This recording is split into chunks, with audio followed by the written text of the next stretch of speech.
한국기독교교회협의회와 크리스천 아카데미가 코로나 팬데믹 3년을 통해 본 우리 사회와 교회의 현실을 고백문서에 담아 발표했습니다. 발표된 고백문서는 향후 한국교회 변혁을 위한 대화에 활용될 예정입니다. CBS는 우리 주변 장애 이웃들의 일상을 통해 장애 인식 개선 과제를 생각해 보고 있습니다. 오늘은 중증 장애인을 위한 전담 지원 제도의 필요성을 살펴봅니다. 한국기독교 가정생활협회가 그리스도 안에서 사귐이 있는 믿음의 가정을 주제로 가정주일 연합 예배를 드렸습니다. 가정의 가치를 돌아보는 가정평화상 시상식도 진행됐습니다. 여러분 안녕하십니까? CBS 뉴스입니다. 코로나19 팬데믹이 우리 사회와 교회에 준 깨달음은 적지 않습니다. 한국기독교교회협의회와 크리스천 아카데미가 지난 2020년부터 3년 동안 팬데믹이 벗겨낸 우리 사회와 교회의 민낯을 교회 고백문서로 발표했습니다. 송주열 기자의 보도입니다. 코로나 팬데믹 상황에서 교회가 보여준 이기적이고 독단적인 모습으로 인해 교회가 더 이상 종교적 가치와 방향을 제시하는 예언자적 기능을 상실했다. 코로나19 팬데믹 기간 교회의 이기적인 모습을 성찰한 교회 고백문서의 한 부분입니다. 우리는 그 관계 맺으면 어떤 방식으로 할 수 있는지 그 감각을 사실 잃어버렸다는 생각이 들거든요. 하나님이 인간을 관계 맺게 하시고 자연과 관계 맺고 하실 때 그 감각들을 다시 되살려 나갈 수 있는 그러한 어떤 새로운 구조로 우리가 재편할 수 있는 용기가 있는가. 코로나 장기화로 드러난 경제 불평등과 빈부격차 심화에 대해 교회가 어떤 사명을 감당해야 하는지 명시한 대목도 눈에 띕니다. 고백문서는 정치와 경제편에서 지금까지 우리가 간과하거나 당연하다고 여겨온 경제적 불평등이 불러온 재난을 경험하고 있는 이 팬데믹 시대에 교회는 불평등한 경제, 정치, 사회체제에 대항해 하나님의 정의를 선언하고 실천해온 신앙을 계승하고 지켜나갈 각오를 새롭게 해야 할 것이라고 고백했습니다. 한국기독교교회협의회 신학위원회와 크리스천 아카데미가 코로나19 팬데믹의 경험을 통해서 본 교회와 사회의 현재와 미래라는 제목의 교회 고백문서를 발표했습니다. 교회 고백문서는 지난 2020년부터 2022년까지 사회와 문화, 정치와 경제, 생태와 생명, 신학적 도전 등 주제별 7차례 심포지엄과 20여 차례 대화 모임을 거쳐 완성했습니다. 팬데믹으로 인한 성찰과 사회와 교회에 대한 전망, 대안 제시 등을 거시적으로 담은 신학 문서로 모두 158개의 고백을 담았습니다. 이 일이 도대체 몇 번이나 반복이 돼야, 이거보다 더 큰 재난이 도대체 몇 번이나 반복이 돼야 이런 패턴의 문제 처리 방식을 극복할 수 있을까? 우리가 해야 되지 않나? 교회 고백 문서는 지난해 11월 한국기독교교회협의회 총회에서 공식 문서로 채택됐습니다.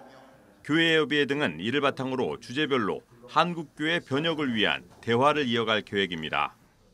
어떻게 성장할 거냐, 어떻게 미래를 상상할 거냐, 좀 구체적으로 우리가 나눴으면 좋겠어요. 정말 이 상황이란 지금 우리가 새롭게 발견한 게 뭐지? 버려야 할 것들의 경제는 뭐지? 고백문서 제작에 참여한 이들은 코로나 경험을 토대로 교회 존재 이유를 성찰한 교회 고백문서가 향후 에큐메니칼 운동의 방향성을 모색하는 자료가 될 것으로 기대했습니다. CBS 뉴스 송주열입니다. CBS는 우리 주변 장애 이웃들의 일상을 통해 장애 인식 개선 과제를 생각해 보고 있습니다. 오늘은 갑작스러운 사고로 팔다리가 마비된 이원준 씨를 만나 중증 장애인을 위한 전담 지원 제도의 필요성을 짚어봤습니다. 한혜인 기자입니다. 육군 상무대 기계화학교 부교관이던 이원준 씨는 지난 2011년 잊을 수 없는 사고를 당했습니다. 자전거 동호회 회원들과 지역 자전거 라이딩 축제에 참가했다가 브레이크 고장으로 내리막길에서 큰 사고가 발생한 겁니다. 고개를 들고 제 몸을 확인했더니 제 몸이 배수로에 팔다리가 꺾인 채로 박혀있더라고요. 처박혀있더라고요. 그때부터 아예 못 움직이게 됐고 그 머리만 움직일 수 있는 정도였죠. 이 사고로 팔다리를 전혀 움직일 수 없게 된 이 씨는 척수장애 진단을 받았습니다. 평생 신변 처리를 스스로 할 수 없대요. 그 얘기를 듣고 한동안 좀 멍했던 것 같아요. 그러면 나는 어떻게 살아야 되지? 장애 이후 교회를 다니기 시작한 이원준 씨는 신앙의 힘으로 절망적인 상황을 이겨냈습니다. 장애를 인정하고 새 삶을 다짐하면서 지금은 장애 인식 개선 강사로 활동하고 있습니다. 비장애인을 대상으로 교육 활동을 펼치고 개인 유튜브 채널을 운영하며 장애인을 향한 인식과 차별을 개선하기 위해 노력하고 있습니다. 이원준 씨는 특히 자신과 같은 중증 장애인에 대한 지원 제도가 개선돼야 한다고 강조합니다. 중증 장애인은 경증 장애인보다 손이 많이 가기 때문에 활동 지원사에게 기피 대상이 되고 있기 때문입니다. 우리나라에서는 2011년부터 장애인 활동 지원 서비스가 시행되고 있지만 현재 원준 씨를 전담하는 활동 지원사는 없습니다. 실제로 장애인 당사자분들은 소수의 한두 명으로 인해서 상처받고 그리고 또 그걸로 인해서 집 밖에 나오는 게 상당히 두렵다라고 이렇게 말씀을 하시거든요. 이원준 씨는 누구에게나 갑작스러운 사고로 장애가 찾아올 수 있다면서 활동 지원사의 시급을 확대하는 등 중증 장애인을 위한 제도가 개선되길 희망했습니다.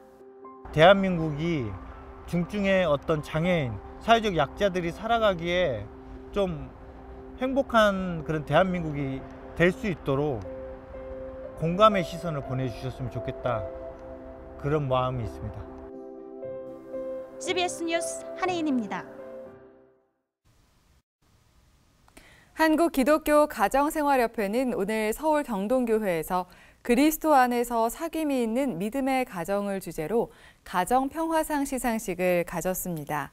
가정평화상 수상자로는 25년간 어려운 이웃을 위해 무료 급식을 이어온 송암교회와 노숙인 자활 자립을 돕는 단체 거리의 천사들, 어려운 이웃을 위한 후원과 봉사를 꾸준히 이어온 구세군 미추홀교회 김덕만 부교가 각각 선정돼 수상했습니다. 시상식에 앞서 열린 제68회 가정주일 연합예배에서는 가정의 중요성을 되새기며 한국교회 가정생활 신앙운동이 확산되길 기도했습니다. 가정협은 해마다 5월 15일 유엔이 정한 가정의 날이 있는 주간을 가정주간으로 선포하고 전국 교회의 동참을 요청하고 있습니다. 월드비전이 오늘 최근 군벌 간 무력 충돌이 발생한 수단에서 아동들이 심각한 피해를 입고 있다면서 분쟁 종결과 인도적 지원 재개를 촉구했습니다.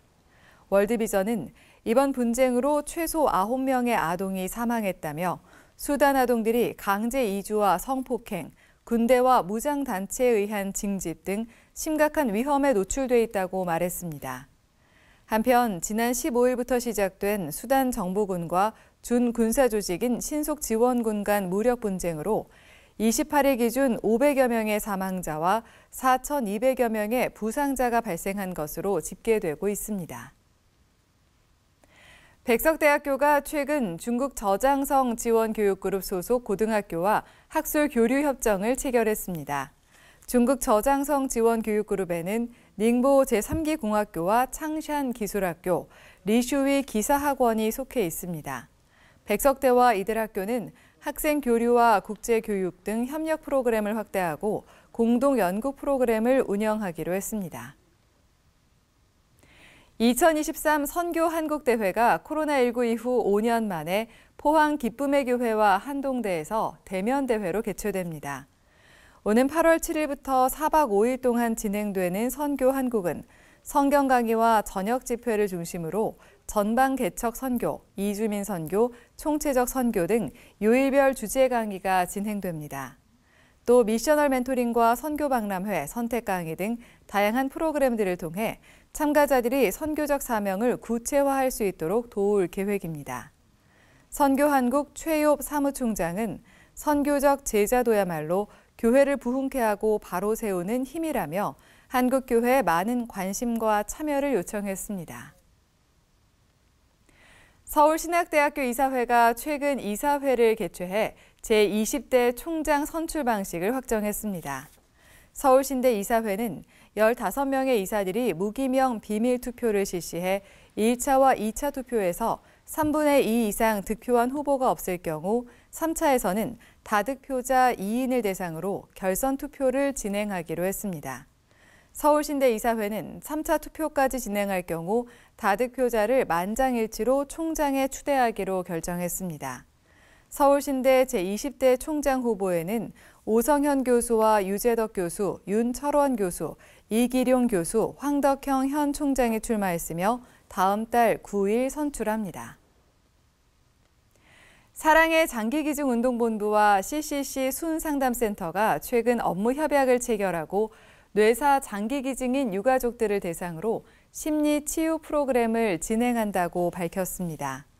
이번 상담 프로그램은 유가족들에게 생명나눔의 자긍심을 고취시키고 유가족 간 네트워크 형성을 통해 건강한 애도의 과정을 경험할 수 있도록 돕기 위해 마련됐으며 오는 6월부터 8주 동안 진행됩니다.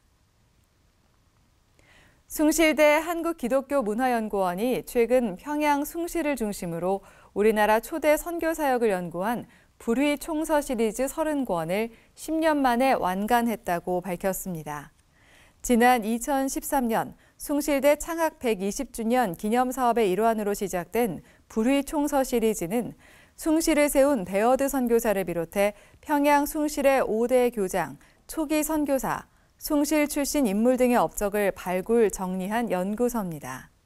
숭실대 한국기독교문화연구원은 불의 총서는 숭실의 뿌리찾기일 뿐만 아니라 근대 전환기 한국 사회 변화와 기독교의 관계를 살펴볼 수 있는 유의미한 자료라며 그동안 잘 알려지지 않았던 다양한 분야와 인물들의 가치를 재현해냈다고 말했습니다. 이어 평양 숭실과 이북 지역 기독교에 대한 지속적인 연구를 통해 한반도 평화 통일에도 이바지하겠다고 밝혔습니다.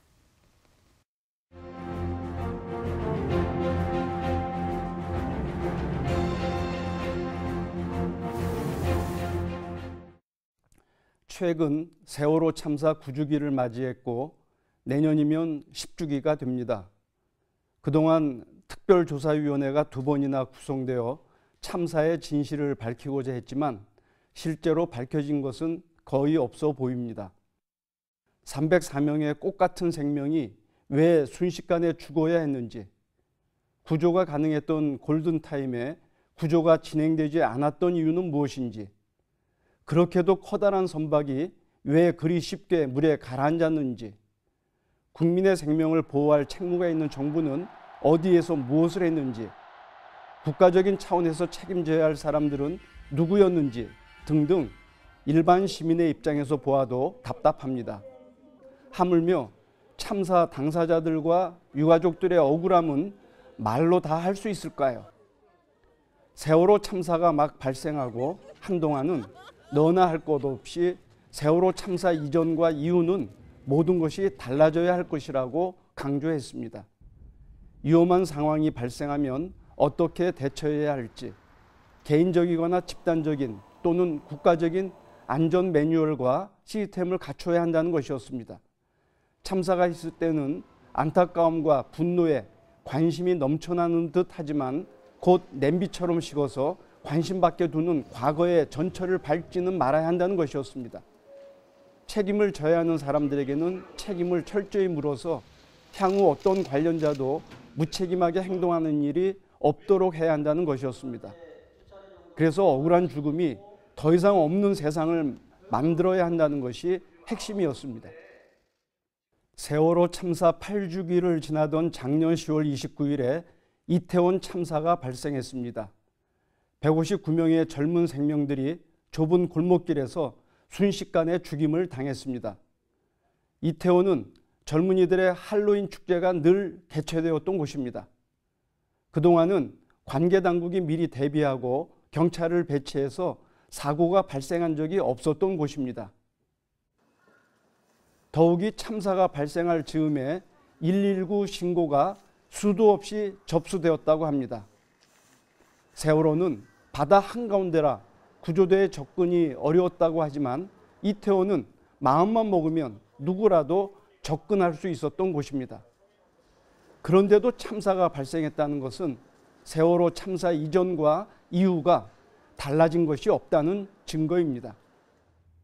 세월호 참사 당시 어느 목사는 하나님이 공연히 세월호를 침몰시키는 게 아니다.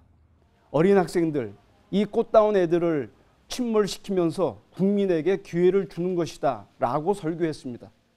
또 어느 목사는 가난한 집 아이들이 수학여행을 불국사로 가면 될 일이지 왜 제주도로 가다가 그런 일을 당했느냐며 책망했습니다. 참사의 진상규명을 위해 유가족이 단식투쟁하는 자리에서 요란한 소리를 내며 폭식투쟁을 한다는 사람들조차 있었습니다. 지금껏 할 만큼 했으니 이제는 끝내라고 종용하는 사람들도 있었습니다. 이들의 언행은 희생자들과 유가족들을 공감하기는커녕 제2, 제3의 피해를 더하는 인면수심의 폭력 그 자체였습니다. 우리는 9년 전 세월호 참사든 작년 이태원 참사든 있거나 회피해서는 안 됩니다. 모든 참사는 희생자들과 유가족들에게만 한정할 수 없습니다. 무관심한 우리 자신과 우리 가족에게 그대로 재현될 수 있습니다. 참사는 남의 일이 아니라 나의 일이며 우리의 일입니다. 지금이라도 참사의 진실을 규명하고 대책을 마련해야 합니다. 이를 가로막는 세력이 있다고 하면 저항해야 합니다. 그래서 인권과 안전이 보장되는 세상을 만들어야 합니다. 억울한 죽음이 반복되지 않도록 모든 참사는 기억되어야 합니다. 한국교회와 우리 그리스도인은 함께 울며 세월호 참사와 이태원 참사의 진상규명과 대책, 지속적인 애도와 기억을 촉구해야 할 것입니다. CBS 논평이었습니다.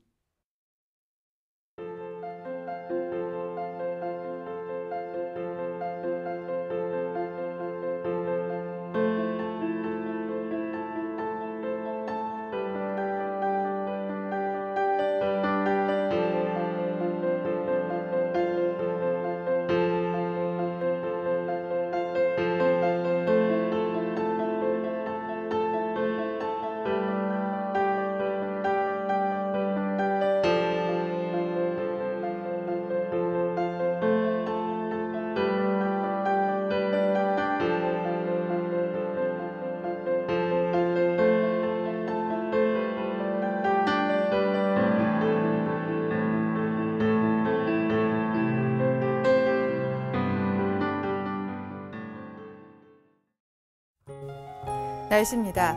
내일은 전국 대부분 지역에 비가 오겠습니다. 특히 동쪽 지역과 제주도엔 바람도 강하게 불겠습니다. 비는 늦은 오후에 대부분 그칠 것으로 보입니다. 내일 아침 최저기온은 13도에서 18도, 낮 최고 기온은 16도에서 23도로 예상됩니다. 이상으로 뉴스를 마칩니다. 시청해주신 여러분 고맙습니다.